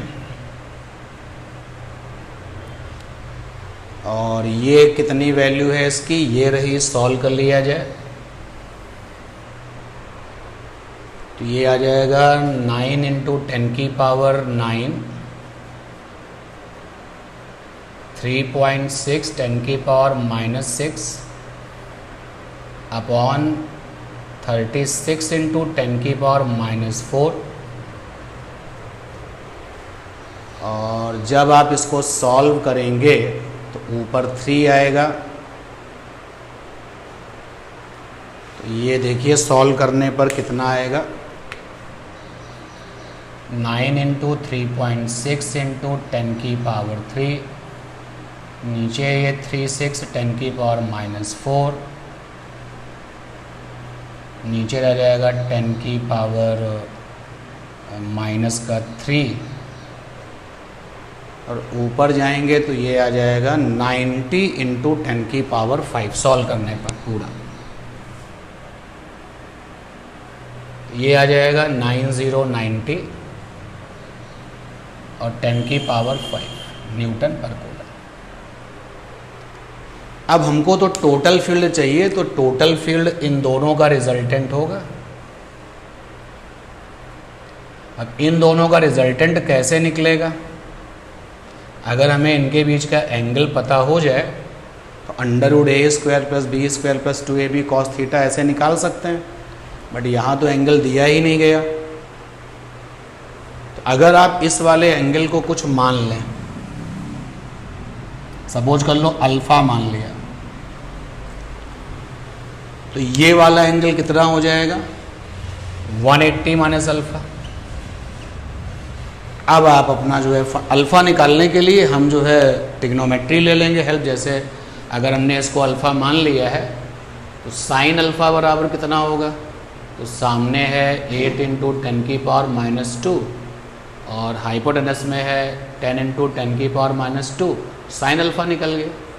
कॉस अल्फ़ा कितना होगा, तो कॉस अल्फ़ा हो जाएगा ये बेस में 6 × 10⁻⁻², और हाइपोटेनस में 10 × 10⁻², तो आप कॉस अल्फ़ा भी निकाल सकते हैं। तो ये पक्का हो गया कि अल्फ़ा तो निकल आएगा। तो अब क्या करें, आगे फार्मूला लगा दें हम लोग।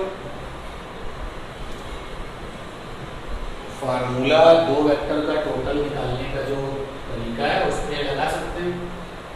आप चाहें तो कंपोनेंट मेथड से भी जा सकते हैं, आपकी मर्जी। तो मैं जा रहा हूँ टोटल निकालने के लिए formula under root E M square plus E N square plus 2em और कॉस एंगल बिटवीन वेक्टर है 180 माइनस अल्फा। तो यहाँ पर आप जो है ई एम की वैल्यू पुटअप कर देंगे। अभी एक लाइन और लिखते हैं, E M square plus E N square plus 2em E N, ये हो जाएगा कॉस अल्फा। क्योंकि कॉस 180 माइनस अल्फा क्या होता है, कॉस अल्फा। और cos 180 माइनस अल्फा जब आप cos अल्फा करोगे और सारी वैल्यूज यहाँ पर पुटअप कर दोगे, ई एम की वैल्यू ये रही, ई एम की वैल्यू ये रही, cos अल्फा अभी हमने देखा था कितना था। रखने के बाद जब आप इसको सॉल्व करोगे तो सॉल्व करने पर इसका जो आंसर है वो आएगा 7.3 इंटू 10 की power 6 Newton per coulomb. 7.3 into 10 की पावर 6 न्यूटन पर। याद रखिएगा इस चीज़ को। कंपोनेंट मेथड से भी आप चाहें तो ट्राई कर सकते हैं इस प्रॉब्लम को। तो ये हम लोगों ने सेक्शन डी भी कंप्लीट कर लिया। 6 नंबर क्वेश्चन सेक्शन ई में स्क्रीन पर आप देखिए क्या है। There are 3 points A B C at the corners of an equilateral triangle. There is a point charge of plus 0.100 microcoulomb at A. What will be the intensity of electric field at the midpoint between the B and C if the side of the triangles is 10 centimeter? तो इस question number 6 में पहले part में इसके, क्योंकि इस question के साथ एक क्वेश्चन और करके भी दिया गया है, ए बी सी आपके जो हैं इक्विलेटरल ट्राइंगल के पॉइंट्स हैं। हर एक साइड 10 सेंटीमीटर है, तो मीटर बनाओगे तो -2 मीटर हो जाएगी।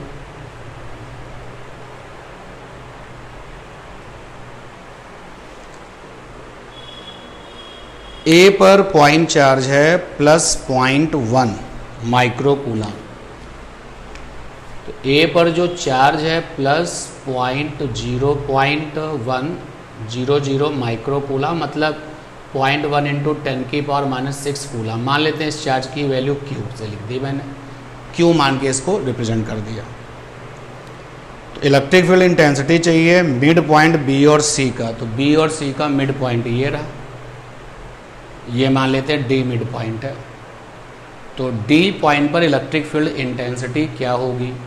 तो अगर हम यहाँ पे टेस्ट चार्ज रखेंगे तो ए वाला चार्ज इसको रिपल्सन नेचर का फोर्स देगा, तो इलेक्ट्रिक फील्ड की डायरेक्शन भी आ गई।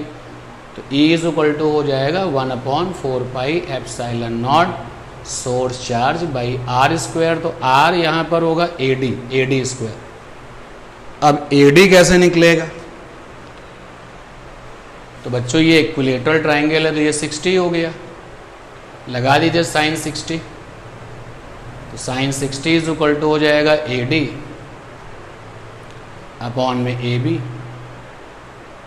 AD is equal to AB sine 60। AB है 10 इंटू 10 की पावर -2, साइन 60 होता है √3/2। तो 5√3 इंटू 10 की पावर -2, ये आ गया आपका AD। तो E is equal to 9 into 10 की पावर 9। सोर्स चार्ज की वैल्यू है 0.1 इंटू 10 की पावर -6 और AD आया है 5√3 10 की पावर -2 का स्क्वायर। ये आ जाएगा E इज इक्वल टू, ये पूरा ऊपर वाली वैल्यू सॉल्व करोगे तो ये आ जाएगा 9 इंटू 10 की पावर 2, ऊपर जब वैल्यू सॉल्व करोगे, और नीचे आ जाएगा 25 3 75 इंटू 10 की पावर -4। ये 9/75 इंटू 10 की पावर 6 न्यूटन पर कूलम। तो कैलकुलेशन भी आप लोग देख लेना, कोई गड़बड़ ना की हमने। इसी 6 वाले क्वेश्चन में जो और करके एक चॉइस है, ज़रा उस क्वेश्चन को देखिए। 6 में जो क्वेश्चन था और करके जो चॉइस है उसको भी देखिए, पढ़िए, समझिए। और करके जो क्वेश्चन है, क्या है वो question? A particle of mass m and carrying charge minus q1 is moving around the charge plus q2 along a circular path of radius r, so that the period of revolutions of the charge minus q1 about q2 is given by capital T is equal to under root 16 pi cube epsilon naught mr cube upon q1 q2। तो बच्चों question में एक charge है plus q2, तो plus q2 का एक charge है, इसके चारों ओर जो चक्कर लगा रहा है चार्ज वो है माइनस q1, मास इसका m है। तो चक्कर लगाने वाले का क्या चाहिए? टाइम ऑफ रिवॉल्यूशंस, मतलब एक चक्कर का समय चाहिए। तो q2 अपनी जगह पर ही है, डटा हुआ है, सोर्स चार्ज होगा। ये जगह बदल रहा है तो ये टेस्ट चार्ज होगा। तो सोर्स वाला चार्ज टेस्ट वाले चार्ज पर अट्रैक्शन वाला इलेक्ट्रिक फोर्स लगाएगा। कितना होगा इलेक्ट्रिक फोर्स?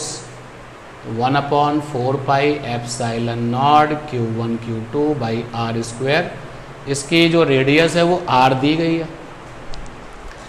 उधर हम लोगों ने एक कॉन्सेप्ट किया हुआ है कि चक्कर लगाने के लिए जो रिक्वायर्ड कंसेप्चुअल फोर्स होता है that will be centripetal force. तो सेंट्रीपिटल फोर्स जो है वो कहाँ से आएगा?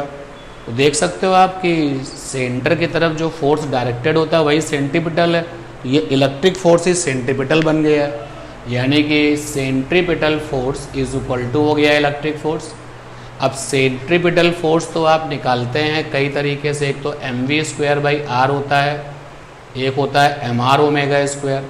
तो हमें चूँकि टाइम पीरियड निकालना है तो ओमेगा से कैपिटल टी आ जाएगा, तो mr ओमेगा स्क्वायर ये आ गया q1 q2 upon 4 pi epsilon naught r square. Omega square आ गया q1 q2 upon 4 pi epsilon naught m r की पावर 3। तो ओमेगा की वैल्यू बच्चों कितनी आ जाएगी? तो यहाँ से आ जाएगा omega is equal to under root q1 q2 और अपॉन में 4 pi epsilon naught m r की पावर 3। ओमेगा हो गया 2 पाई बाई कैपिटल टी। तो ये आ गया q1 q2 अपॉन में 4 pi epsilon naught m r की पावर 3। तो यहाँ से कैपिटल टी की वैल्यू आ गई 2 पाई और ये आ गया 4 pi epsilon naught m r cube और अपॉन में आ गया q1 q2। लेकिन जो चीज़ हमें प्रूफ करनी है उसमें सब कुछ अंडर रूट के अंदर ही है। अगर हम इस 2 पाई को स्क्वायर रूट के अंदर ले जाएं तो स्क्वायर करके ले जा सकते हैं। तो देखो क्या बनेगा, तो कैपिटल T बराबर होगा अंडर रूट जो चीज़ पहले से ही है 4 pi epsilon naught m r cube और अपॉन में q1 q2। ये 2 पाई अंदर जाएगा स्क्वायर होकर के, तो 2 पाई का स्क्वायर। तो अब इसको फाइनली सॉल्व कर लो, तो यहाँ से आ जाएगा t बराबर अंडर रूट 4 4 जा 16 पाई की power 3 epsilon naught m r की पावर 3 अपॉन में q1 q2। और यही हमको प्रूफ भी करना था। 7th क्वेश्चन देखिए स्क्रीन पर अपनी, पहले और से पहले वाला जो, क्योंकि 7th में भी आपके पास में 2 चॉइस हैं, 8th में भी आपके पास 2 चॉइस हैं और 9th में भी आपके पास 2 चॉइस हैं। तो क्वेश्चन नंबर 7 देखिए।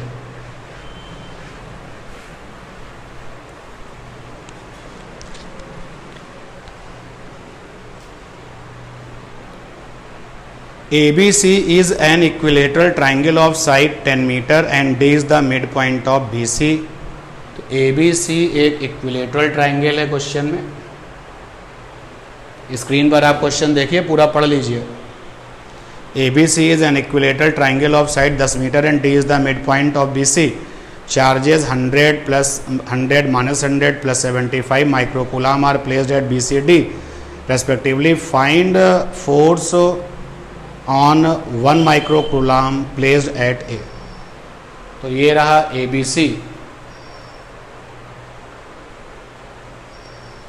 और यहाँ पर B पर है प्लस का 100 माइक्रोकूलम, C पर है माइनस का 100 माइक्रोकूलम, और D पर है, D मिड पॉइंट है इसका, तो D पर है प्लस का 75 माइक्रोकूलम। 10 मीटर की ये साइड है, 10 मीटर, 10 मीटर, और ये 5 मीटर, ये भी 5 मीटर। डी मिड पॉइंट है, तो +1 माइक्रोकूलम का चार्ज जो ए पर रखा है उस पर लगने वाला फोर्स चाहिए। तो यहाँ पर है +1 माइक्रोकूलम चार्ज, इस पर फोर्स चाहिए। तो टेस्ट चार्ज वो होता है जिस पर फोर्स लगता है, तो ये टेस्ट चार्ज है, और ये सारे के सारे सोर्स चार्ज हैं। ये सब लोग मिलके फोर्स बनाएंगे। तो B वाला चार्ज A वाले पर फोर्स लगाएगा, FAB, वैल्यू लिख देंगे बाद में। C वाला चार्ज निगेटिव है, तो ये फोर्स लगाएगा FAC, और D वाला चार्ज भी फोर्स लगाएगा FAD। और आप जो है AD की वैल्यू निकाल सकते हो, क्योंकि इक्विलेटरल ट्राइंगल है, 60 डिग्री है, तो sin 60 इज इक्वल टू आ जाएगा AD अपॉन AB। तो AD is equal to AB is 10, sin 60 √3/2, तो 5√3 आएगा AD की वैल्यू, 5√3। अब अगर हम इन फोर्सेस की वैल्यू ले लें, निकाल के रख लें कहीं पर, क्योंकि ज़रूरत पड़ेगी, तो देखिए बच्चों, जो FAB आएगा वो आ जाएगा 9 10 की पावर 9 Q1 Q2, तो ये 100 है और ये 1 है, और बीच की दूरी 10 स्क्वायर है, तो ये आ जाएगा 9 × 10 की पावर 9, और ये माइक्रोकूलम के कूलम बनाओगे तो माइनस का 12 आएगा, और माइनस के 12 में ये 100 आपका जो है इंगेज हो जाएगा, तो बन जाएगा माइनस का 10, तो ये आ जाएगा माइनस का 10, और नीचे ये 10 की पावर 2 यानी 100, तो ये बन जाएगा FAB जो आएगा वो आएगा 9 × 10 की पावर माइनस का 3 न्यूटन, FAB की वैल्यू। और ध्यान से आप देखो तो FAC की वैल्यू भी इतनी ही आएगी, चाहो तो आप निकाल सकते हो, FAC की वैल्यू भी इतनी ही आएगी। FAD की वैल्यू निकाल लेते हैं, तो 9 × 10 की पावर 9 AD, तो A पर चार्ज है 1 माइक्रोकूलम, B पर है 75 माइक्रोकूलम, और बीच की दूरी है 5√3 का होल स्क्वायर, तो FAD आ जाएगा, सॉल्व करेंगे तो 9 × 10 की पावर 9, 75 × 10 की पावर -12 माइक्रोकूलम से कूलम बना दिए,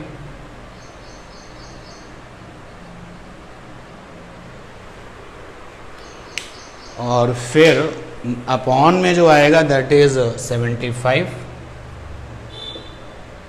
तो ये तो कैंसिल हो जाएगा, तो FAD की वैल्यू भी आ गई 9 × 10 की पावर -3 न्यूटन। सारे के सारे फोर्सेस निकल चुके हैं, अब हमें टोटल चाहिए। अब टोटल के लिए आप जो है 3 फोर्सेस हैं, तो जब 2 फोर्सेस होते हैं तो √A² + B² + 2AB cos theta बड़े ही आसानी से निकल जाने वाला टोटल होता है। लेकिन अगर 2 से ज़्यादा हैं तो आपको जो है कंपोनेंट मेथड की हेल्प लेनी पड़ेगी। तो एक डायग्राम अलग से बना रहा हूँ, ये A है, एक फोर्स ये है FAB, एक फोर्स ये है FAC। वैल्यू के मामले में FAC FAB के बराबर है वैल्यू के मामले में, और एक फोर्स है आपका ये FAD। ये भी वैल्यू में सब बराबर चल रहा है, निकाल दिया वहाँ पर।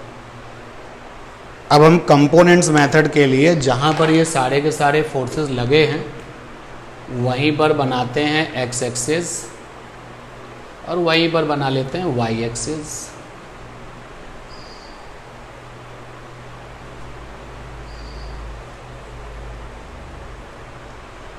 मेन डायग्राम में भी ये काम करें अगर, तो ये रहा एक्स एक्सिस, देखो ये 60 है तो ये भी 60 होगा, और इक्विलेटरल है तो ये भी 60 होगा, तो यहाँ से ये भी 60 हो जाएगा। यानी इधर वाले डायग्राम में मैंने ये 60 निकाल लिया और ये भी 60 हो गया। अब कंपोनेंट मेथड की हेल्प अगर लें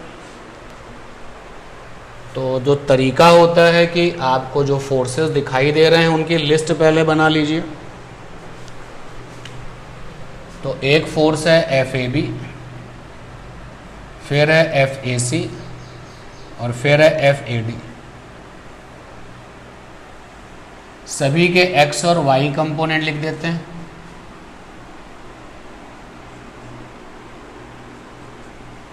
एक्स कंपोनेंट और वाई कंपोनेंट।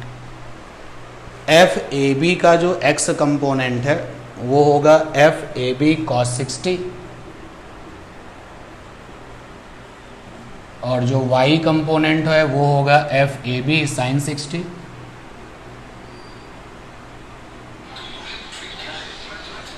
और फिर ए सी का जो एक्स कंपोनेंट होगा वो होगा प्लस का एफ ए सी कॉस 60, और y कंपोनेंट होगा माइनस का एफ ए सी साइन 60। और जो एफ ए डी है, एफ ए डी का x कंपोनेंट तो होगा ही नहीं, ज़ीरो होगा, और y कंपोनेंट वो खुद हो जाएगा एफ ए डी।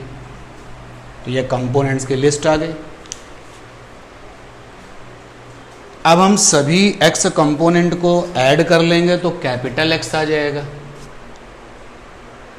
तो देखो बच्चों, कैपिटल X बराबर होता है सभी x कंपोनेंट को एडिशन कर लेना, तो इन सबको ऐड कर लिया जाए।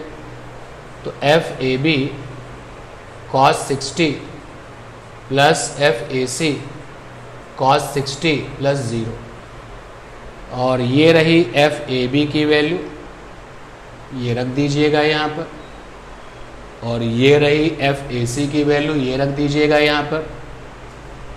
और जब आप ये वैल्यू पुटअप करेंगे तो कैपिटल X की वैल्यू आ जाएगी 9 × 10⁻³ न्यूटन, ये आएगी कैपिटल X की वैल्यू।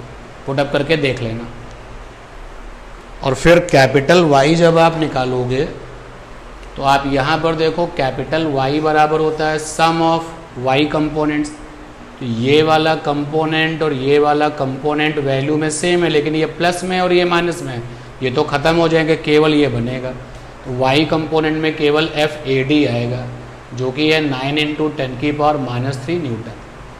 और कैपिटल X जब निकल आएगा और कैपिटल Y निकल जाएगा तो रिजल्टेंट बराबर होता है √x² + y²। तो कैपिटल R = आ जाएगा √x² + y²।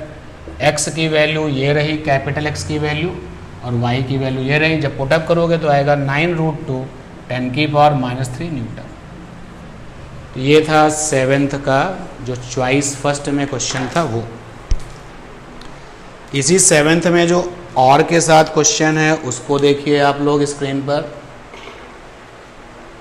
और वाला क्वेश्चन देखिए बच्चों। तो 7th में और करके जो क्वेश्चन है उसको पढ़िए, समझिए क्या है।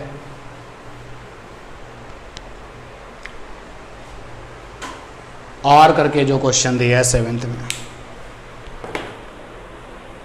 3 charges 4Q, capital Q and Q are in straight line, position 0, L/2 L respectively।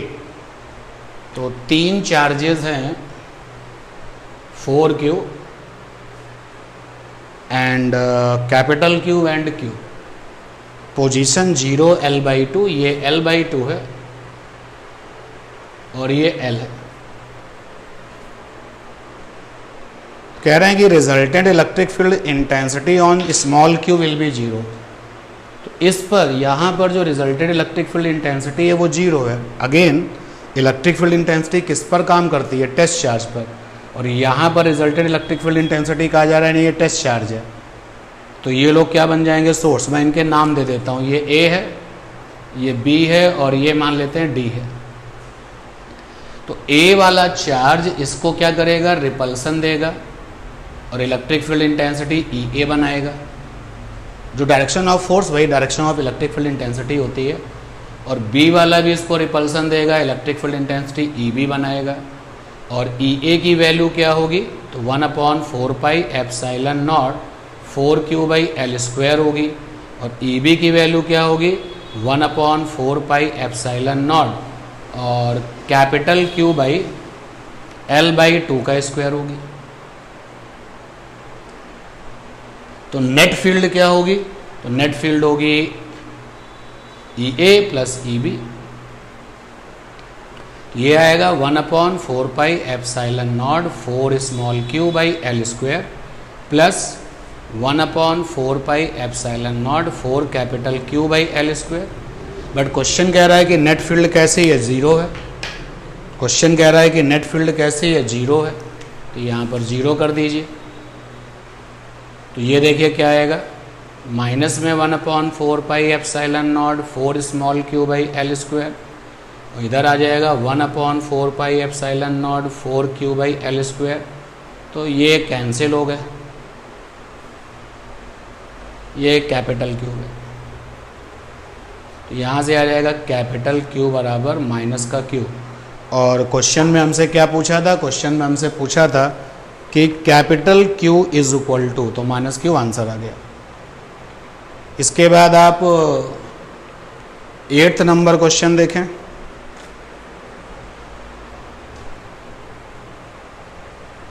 जो चॉइस है वहां पर 8th की, जो पहले नंबर पे चॉइस है उसको देखें। क्वेश्चन नंबर 8 क्या है? स्क्रीन पर देखें अपनी। Two identical charge sphere are suspended in air by the string of equal length and make then an angle of 60 degree with each other when suspended in a liquid of density 400 kg per meter cube. The angle remain the same. What is the dielectric constant of the liquid density of the metal of the sphere 800 kg per meter cube? तो identical pendulum common support से जब लटकते हैं, तो identical pendulum जब भी common support से लटकते हैं तो ये कहानी में थीटा होता है, ये भी थीटा होता है। तो हमारे पास फंडा होता है tan थीटा बराबर electric force by W, W for wait. इस क्वेश्चन में दोनों पेंडुलम पहले हवा में रखे थे तो 60 डिग्री बना रहे थे, make angle 60 degree with each other, यानी कि ये पूरा एंगल 60 डिग्री था। तो थीटा की वैल्यू कितनी रहेगी? 30 डिग्री। तो tan 30 डिग्री। और तब दोनों पेंडुलम एयर में थे, यानी कि एयर की प्रेजेंस में। और W भी वेट है इनका, वेट, W फॉर वेट। फिर क्वेश्चन में कहता है कि ये पूरा का पूरा सिस्टम जो है 60 डिग्री बनाता हुआ जो एंगल था, ये किसी लिक्विड में डुबो दिया गया, लेकिन एंगल नहीं बदला। जब लिक्विड में डुबो दिया गया तब भी थीटा वही है, 60 ही है, यानी कि थीटा 30 है। लेकिन लिक्विड में डूबने के बाद जो इलेक्ट्रिक फोर्स है वो बदल गया होगा, और W जो वेट है वो भी बदल गया होगा, क्योंकि डूबने के बाद तो एपरेंट वेट काम करता है, बट एंगल नहीं बदला है। यानी कि जो 60 पहले बन रहा था वही 60 बाद में भी है।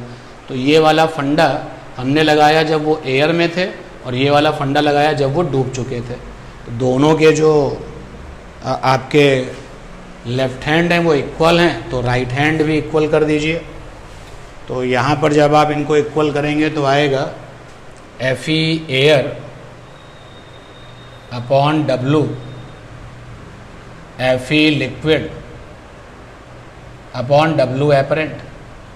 तो यहाँ से आ जाएगा Fe air, A for air, into W apparent बराबर आ जाएगा Fe liquid, L for liquid, W। तो एयर में फोर्स हो जाएगा 1/4πε0 Q1 Q2/r²। मान लिया इन पे चार्ज Q1 Q2 है, एपरेंट वेट क्या होता है? Real weight 1 minus 1 upon relative density, और लिक्विड में हो जाएगा 1 अपॉन 4 पाई एप्सिलॉन नॉट के Q1 Q2 by are square. क्योंकि डूबने से पहले भी डिग्री 60 ही था, डूबने के बाद भी 60 है, मतलब बीच की दूरी नहीं बदली है। और ये W रियल कैंसिल हो गया, और रिजल्ट आ गया K इज इक्वल टू, यहाँ से K इज इक्वल टू आ गया 1 अपॉन रिलेटिव डेंसिटी। अब रिलेटिव डेंसिटी क्या होती है? तो डूबने वाली बॉडी की डेंसिटी। तो अगर आप क्वेश्चन देखें एक बार और स्क्रीन पर अपनी देखिए इस क्वेश्चन को, तो डूबने वाला कौन है? डूबने वाला है पेंडुलम का मास।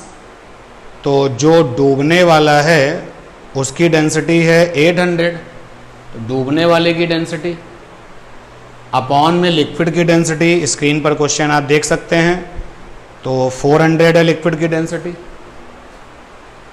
तो ये आ गया 2, तो ये आ गया 1 अपॉन 1 माइनस 2, ये आ जाएगा 2, के बराबर 2 आ गया। इसी क्वेश्चन में जो और के साथ चॉइस है उस क्वेश्चन को भी देखिए अपनी स्क्रीन पर।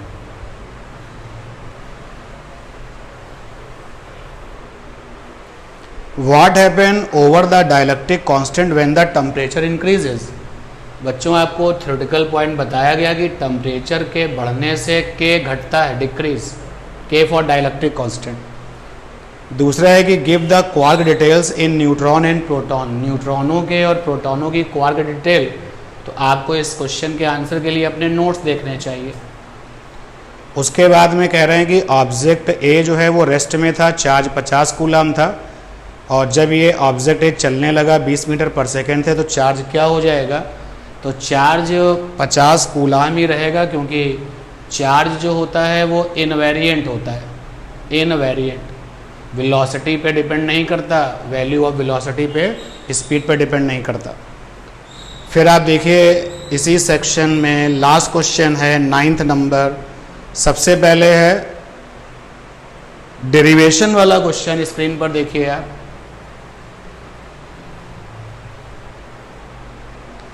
Derive the trajectory equation for the charge particle Q, M when the particle projected perpendicularly with direction of uniform electric field E। तो क्वेश्चन नंबर 9th है और पहली चॉइस का क्वेश्चन है।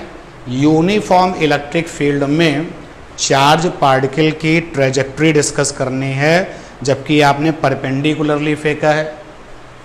तो इस क्वेश्चन को पढ़ेंगे तो यूनिफॉर्म इलेक्ट्रिक फील्ड है, बना ली मैंने, और एक चार्ज पार्टिकल है QM जो कि परपेंडिकुलरली फेंका गया है इलेक्ट्रिक फील्ड के साथ। तो इसकी ट्रेजेक्ट्री डिस्कस करनी है। तो हमने क्या किया कि यहाँ पर x एक्सिस ले है और यहाँ पर y एक्सिस ले है,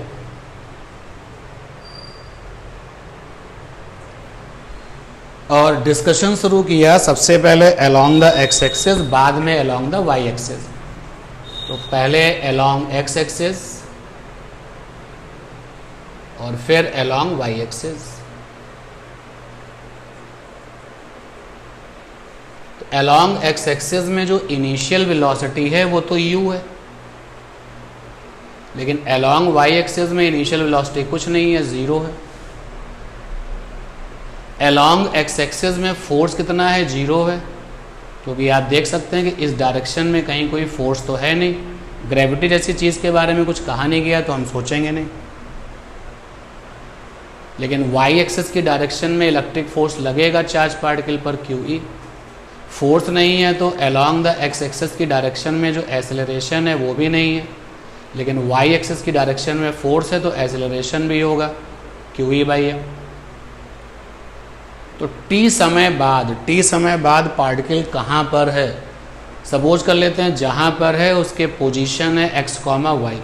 तो x, y यहाँ पे पोजीशन है पार्टिकल की एट टाइम t समय बाद पार्टिकल की पोजीशन x, y है और टाइम t पर है।